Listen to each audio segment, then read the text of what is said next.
after an incident yesterday that sent several people to the hospital. News 88.7's Matt Harrop explains. Officials say someone sprayed mace on the Metro Red Line train at the Preston station downtown. 3 people in total were hospitalized. Witnesses described people banging on the doors of the train, trying to get the attention of those outside. Metro police say they're still looking for the suspect. This comes just a few weeks after a man was shot aboard a Metro bus in South Houston. Metro says it's putting more police officers on trains and buses in response. That's News 88.7's Matt Harrop reporting. Months after officials first detected traces of toxic chemicals outside of a Fifth Ward community center, the Environmental Protection Agency says new soil tests return safe levels. News 88.7's Sarah Grunow reports. Weston Solutions, an environmental company contracted by the Protection Agency, took dozens of samples at the Julie C. Hester House in Fifth Ward. The results show no risk of dioxin exposure in the green space. Commissioner Rodney Ellis said he was satisfied with the new results and plans to remove the fences in the green space that separate areas where the soil samples were taken. This is a community that has been neglected, overlooked, underserved for many years. So I fully understand apprehension that people may have. Dioxins are highly toxic chemicals that can cause cancer and damage to the immune system. I'm Sarah Grunow, News 88.7. Coolish temperatures today, a high of around 91 degrees this afternoon. 30% chance of showers in between 3 and 4 o'clock. Tomorrow is when we can expect the uncomfortable heat to return.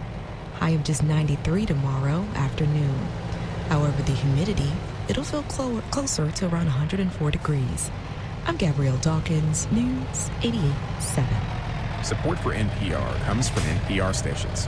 Other contributors include Progressive Insurance, home of the Name Your Price tool, so drivers can see coverage options at progressive.com or 1-800-PROGRESSIVE. Price and coverage match limited by state law. And the listeners who support this NPR station.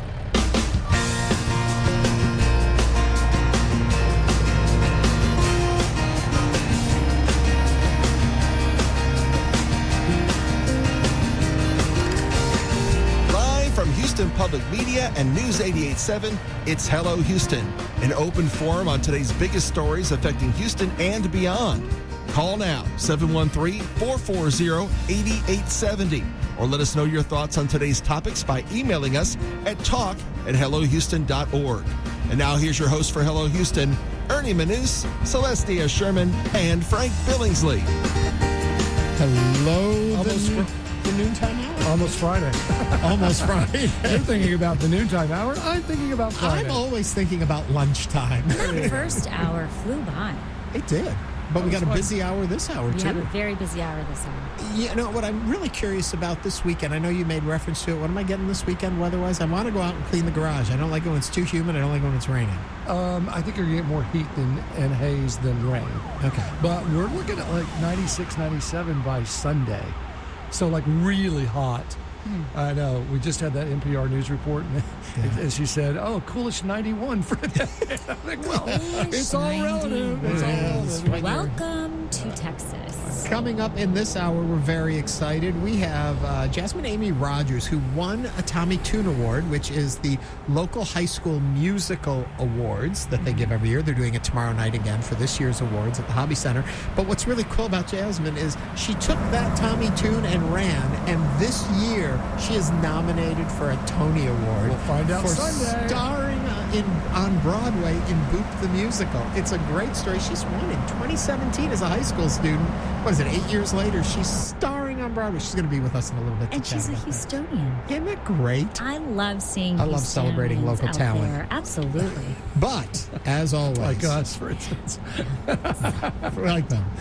If you're not watching on YouTube, you're missing quite a show every day. Anyway, Celeste, start us off with the headlines. Yes, after an 8-hour meeting and extended disruption by protesters on Wednesday, Houston City Council approved a $7 billion budget for the next fiscal year, which starts in July. Council members offered 71 amendments to the budget. 14 of them were approved, including hiring additional animal enforcement officers, extra funding for kennel cleaning at the city's animal shelter, drainage and ditch improvements, and the creation of an investment fund to address health benefits and life insurance for retired city employees.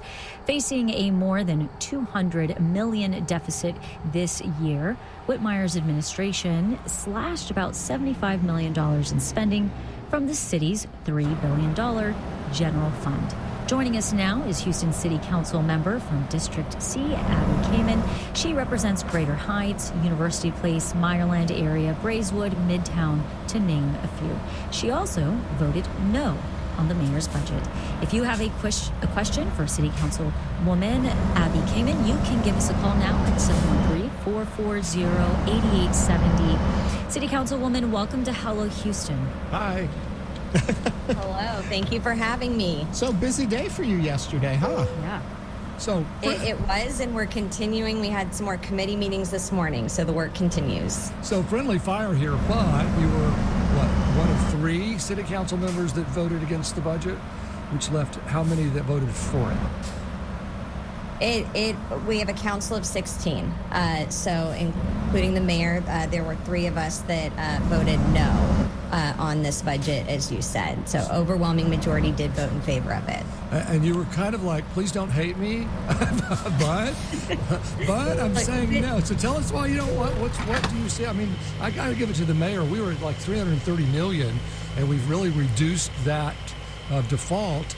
I know we had to go into our rainy day fund a little bit for it, but he's gotten rid of a lot of that debt. Yes and no. Remember, coming into office, though, into my second term, we also had a much larger reserve fund balance, and we actually went negative before coming back up. So it's not just where we are, it's how much have we spent of those reserves in the past year alone. And I think that deserves some attention. But this was a really hard decision for me. I have never voted against a budget in my career, but I have been raising concerns throughout the entire budget process. We have committee hearings, right, throughout quote unquote budget season at City Hall. But I've been sounding the alarm that we are not fully prepared for the extreme weather and storms that we know are coming. And as literally we were voting on this budget, parts of Houston were flooding from the rain yesterday alone, just for a few hours. And now the risk to our city is magnified by the federal budget cuts and the chaos that is ensuing at the federal level, the mismanagement and gutting of FEMA, the National Weather Service. We have had science experts, meteorologists warning that we may not be able to accurately predict hurricanes and where they're going, but there's nothing in the budget to account for the potential lack of funding, including significant funding that the city has already lost.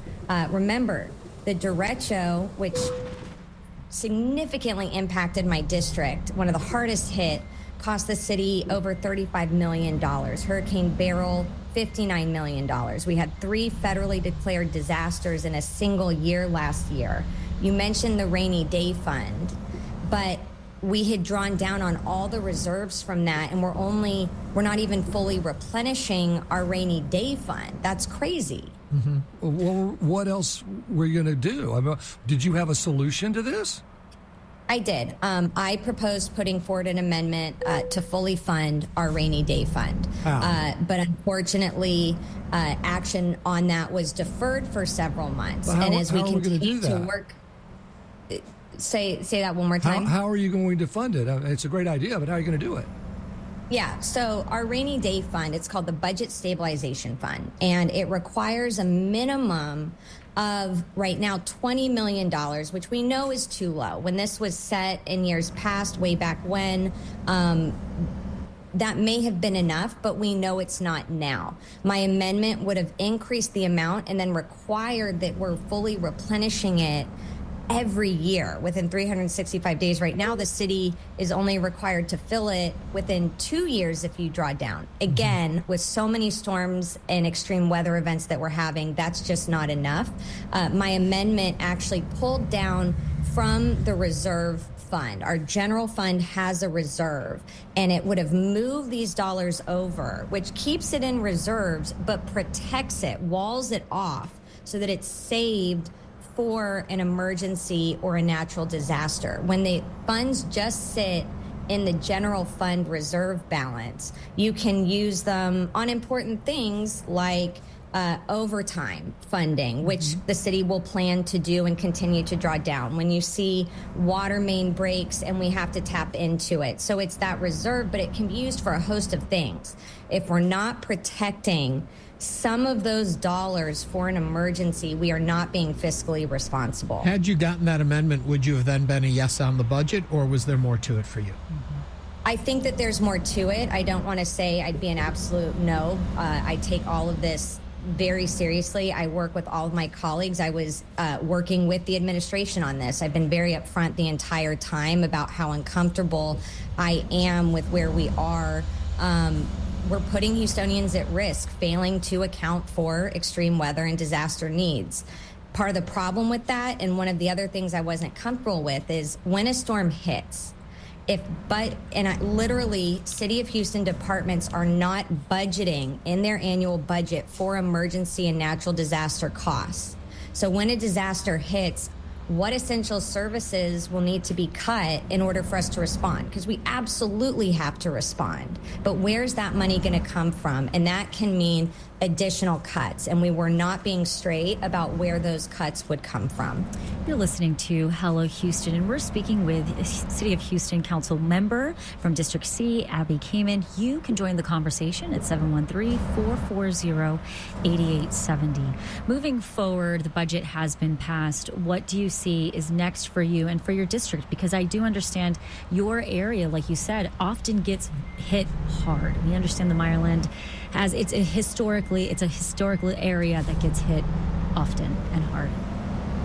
Yeah, I represent the most repetitively flooded areas, not only in the entire city, pretty much in the entire region, if not the state. And the greater Meyerland, Old Braeswood area is what has made national headlines. And we have made progress there, but not enough. But in other storms, just like yesterday, there's other examples where you have just a daily Houston thunderstorm, and there's places in the Heights that are even flooding right now.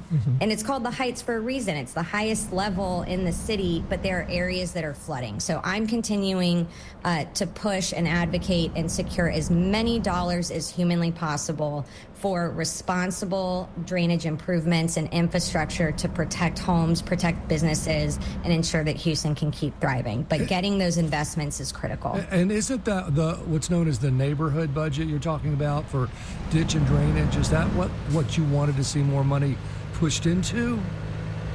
There's several different buckets in terms of council funding. There's the district fund, but that can only fund a few projects a year. Safe sidewalks and crossings around schools. Drainage really takes a much larger investment, and that's where other buckets of funds like the Stormwater Action Team, it's an acronym, but basically that's your $1 million+ range of drainage. We've gotten some additional projects that way, but we also need to be going to other entities and getting them to invest as well.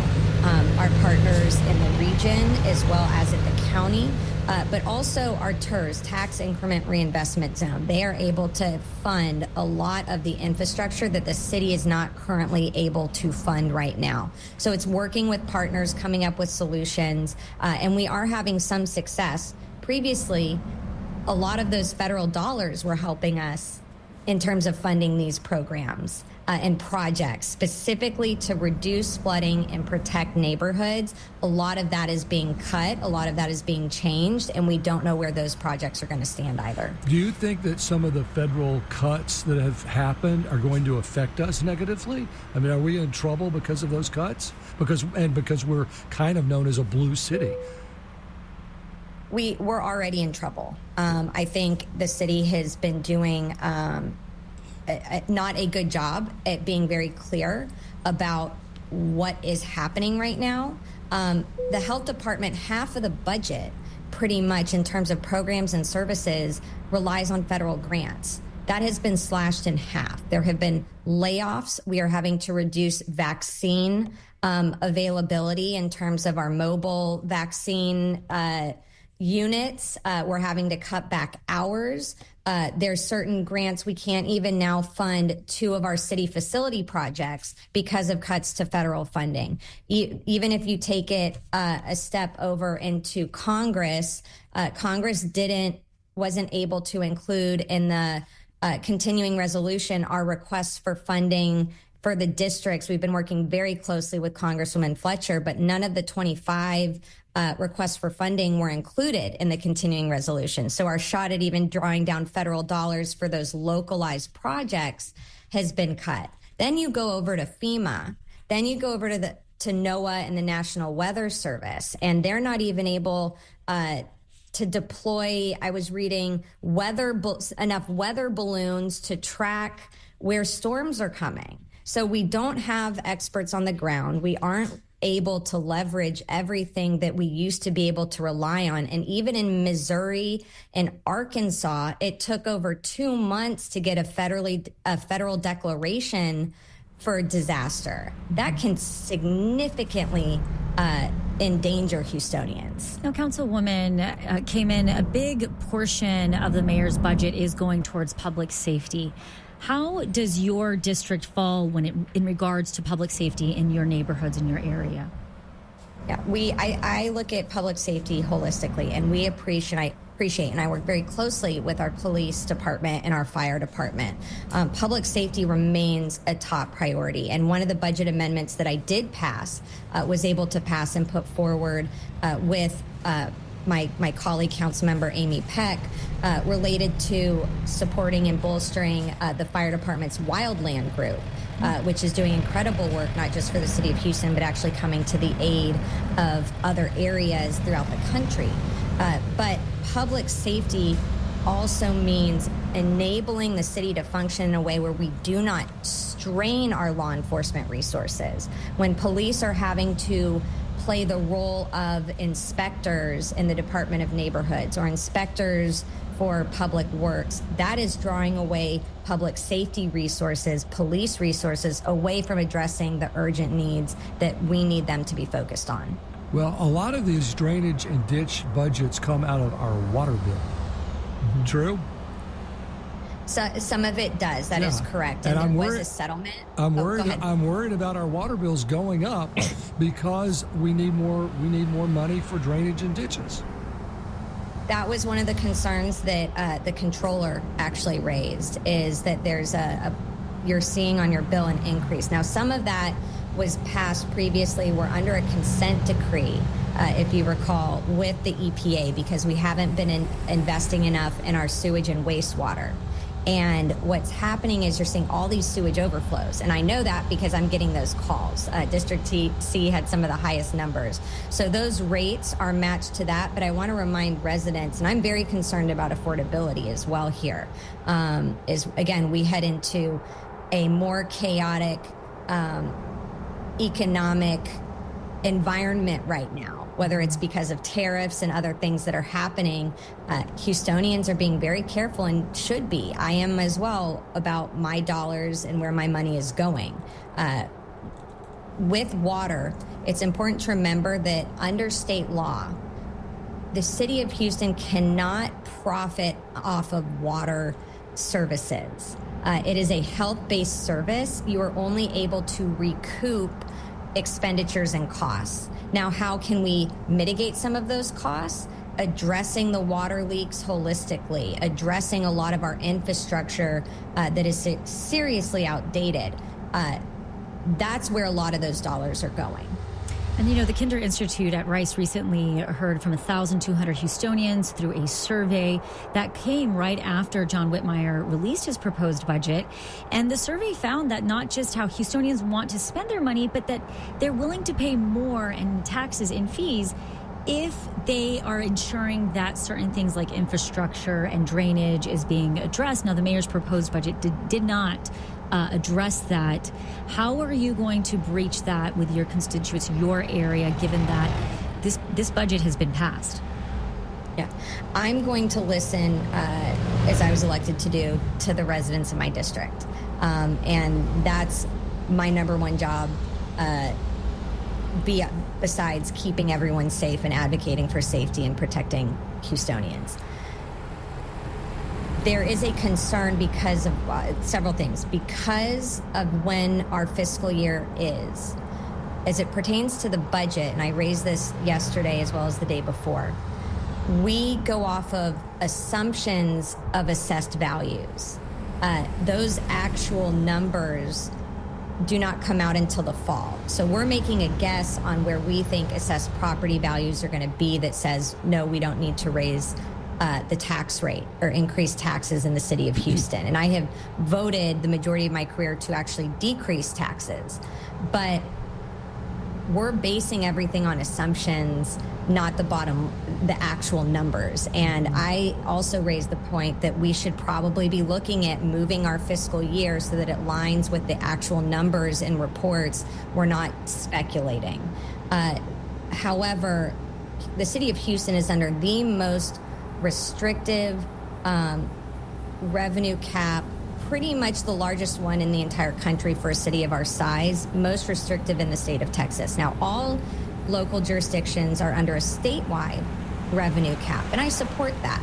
But ours goes even farther, and we have lost billions of dollars since 2015 as a result of this cap, and it only saves Houstonians approximately $100 a year. Now, again, this was a voter-imposed cap, and I'm going to defer and respect the will of the voters. But what are we doing to communicate what city services we're providing, what those dollars that we are using are getting people, and what, let's say, an extra $1 would be or extra $5 would be? And let's have that conversation. The same thing goes, for example, with our trash pickup. Trash is delayed. We are... my house looks like an Amazon warehouse from not getting recycling picked up because it's backing up so much. But when we have had the number of disasters that we've had, the wear and tear on those trucks is not something that was planned for. So now we're having to play catch up with our vehicles, and we're losing out on personnel because we're not able to pay enough. And let's say those drivers that we're training are then going to Metro or to a commercial company. So we have to remain competitive, and we have to have a conversation. If fees are going to be implemented, though, I think it's very important, in addition to hearing from residents and Houstonians about what they want to see, we have to make sure that those dollars are being specifically allocated to the purpose we're saying it for, whether that's in a protected fund or however we formulate it. It can't just go into the general fund and sit there for any use. We need to be accountable to the voters and to Houstonians. And that goes back to the original question, which is how are we conveying and talking to residents about what these dollars are getting us and what we're missing out on? Speaking of talking to residents, we had a text that came in that said, for the council member, how much revenue can we generate if we stop giving tax subsidies to corporations? So I'm not sure exactly what subsidies the texter is. If I had to guess, I would say that they're talking about when to attract businesses and corporations into our area. We drop a lot of taxes. We move things to make it more convenient for them to come into our area. If we stopped doing that, we have an attractive area, I believe, as it is. Could we generate revenue that way? There may be some, but I think there's other things we need to be looking at as well. I think ensuring a thriving economy and global economy in Houston is what Houston is all about. We are the energy capital of the world. So yes, I think we are thriving as is, but I don't want to give an absolute yes or no. I think that there's certain circumstances. When it comes to revenue generation, though, we should be looking at every opportunity while making sure that we're keeping things affordable for Houston. Mm-hmm. Last question I have here. The newsroom sent this over to us. We just received word that construction workers hit bricks in the 4th Ward, Freedmanstown. City departments are supposed to have additional measures in place. Do you know if the bricks in Freedmanstown were recently damaged? I was out there as soon as we got word. So in my office, there's some history behind this. So for listeners that don't know, the bricks in Freedmanstown are not only a protected landmark, they are a cherished part of the city's history. These are bricks that were laid by freed individuals that were settling in Freedmanstown. So this is something that is not only near and dear to the neighborhood, but to the city of Houston. And in previous years, prior to being in office, there were instances where construction workers were doing improvements, again, really old infrastructure, and the neighborhood deserves attention. So some streets where there aren't bricks, we are getting that infrastructure improved. But they mistakenly hit several years ago a bunch of the bricks and started lifting them up. So we created in our office basically a policy. If we get a call from a neighbor that says they've hit the bricks or there's work happening, something's happening with the bricks, we go out immediately, and our office is instructed, if you have to lay down in the street to stop the work, lay down in the street. So until we can figure out what's happening and get archaeological experts there on scene. Unfortunately, literally the night before the budget, we get one of those calls. There is construction in the area, and it looks like a contractor did hit some of the bricks and started to remove them. So we made it out there. We working with the Public Works Department and that area's TERS and the neighborhood, and huge shout out to Sharonda Johnson, who we call fondly the mayor of Freedmanstown. She was out there and saw it happen. That's how we got the call. But we were able to get them to stop work till we could figure it out. We worked with the contractors to get overnight security to stay by the bricks, because again, once the media started covering it, I love our journalists. My family is a family of journalists, but of course that brought more attention, and we didn't want somebody going and taking one for themselves. So we got security out there, and we've actually been working even throughout the day today for the plan on how to safely move them.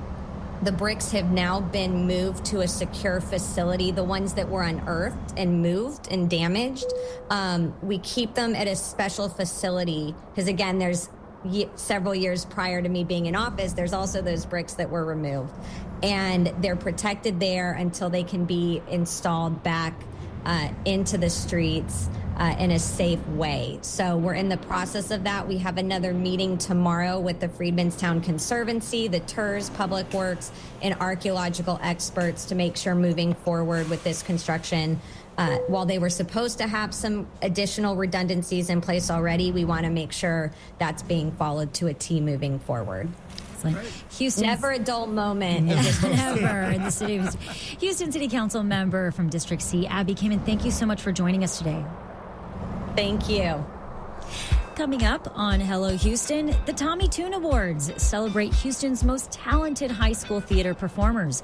Coming up, we'll talk to former winner and star of Boop the Musical and Tony Award nominee Jasmine Amy Rogers. This is Hello Houston on News 88.7. Stay with us.